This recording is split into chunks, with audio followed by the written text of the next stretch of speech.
নারাজ না হয়ে যায়, ওই কন্যা সন্তান গুলোকে আনন্দ খুশি করে, নিয়ামত মনে করে, তাকে লালন পালন করে বড় করে বিবাহটা দিয়ে দেয়। আমি রাসূলুল্লাহ জানিয়ে দিই, ওই দুই কন্যার বাবা আর আমি রাসূলুল্লাহ তাদের সম্বন্ধে জানিয়ে দিলাম। আমি রাসূলুল্লাহ ওই দুই কন্যার বাবাকে কিয়ামতের দিন শাফাআত করে জান্নাতে নিয়ে যাব।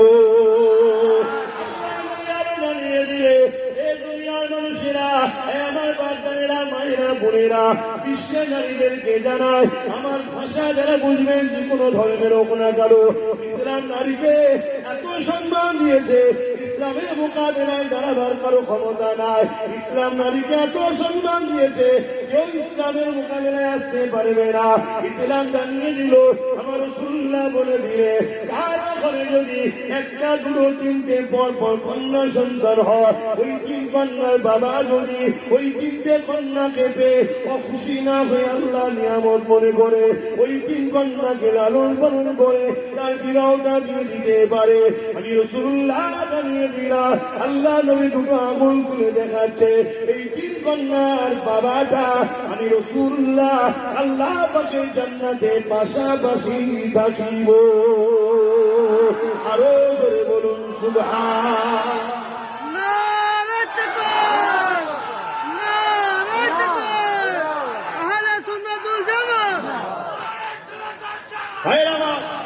ভাবতে হবে, সেই ইসলামের ওপরে মিথ্যাচার হচ্ছে কি?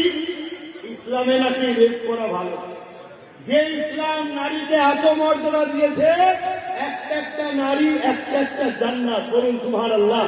যে ইসলাম নারীকে এত মর্যাদা দিয়েছে, আল জান্নাতু তাহতা আকদামুল উম্মাহাত, প্রত্যেকটা পুরুষের জান্নাত নারীর পায়ের তলায়, সেই নারীটা হলো সেই পুরুষের মা, জোরে বলুন সুবহানাল্লাহ। যে ইসলাম নারীকে এত মর্যাদা দিয়েছে, শ্রেষ্ঠ পুরুষ ওই ব্যক্তি যাকে তার স্ত্রী সার্টিফিকেট দেয়, নারী হলো স্ত্রী সার্টিফিকেট দেয় যে আমার স্বামী ভালো, সে হলো শ্রেষ্ঠ পুরুষ। ইসলাম নারীকে এত মর্যাদা দিয়েছে, সেই ইসলামের উপরে মিথ্যাচার করছে। এর কারণ একটাই, এরা জেনে নিয়েছে পাওয়ার আমাদের হাতে।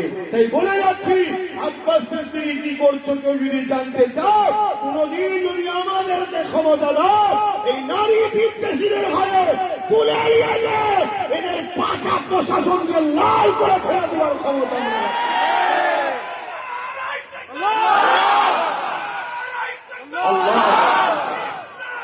জিন্দাবাদ জিন্দাবাদ, ইয়া রাসূলুল্লাহ ইয়া রাসূলুল্লাহ।